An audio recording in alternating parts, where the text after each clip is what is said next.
Hey everyone, this is Irina, and I'm bringing you this week's Supply Chain Minute.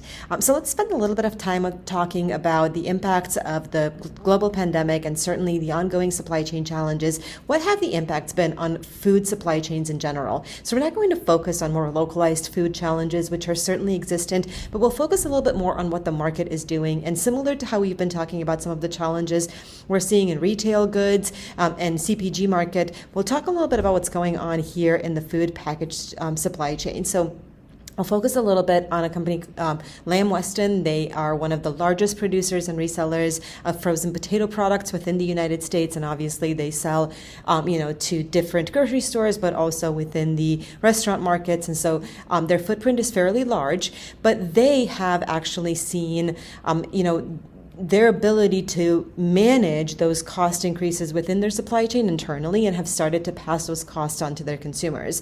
Costs at this point in time don't necessarily only include transportation, which is one of the largest challenges, but also raw materials and labor. And so for them specifically, because they are in the frozen marketplace, cold storage and specifically cold transportation is a challenge.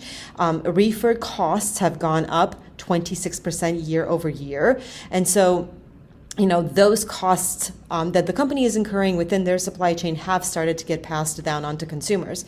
More importantly, we're seeing that trend within that food supply chain. Tyson and Nestle have also seen the same challenges and are also going to start to pass on some of those prices and cost increases onto prices that consumers pay at the counter so that they can alleviate some of that stress on their bottom line. So the question is, how are we as consumers and also as players in these marketplaces going to really manage some of the challenges that we're seeing on all fronts of supply chains and also plan for our ability to really manage the holiday system, at the same time as also continuing to maintain a profitable bottom line.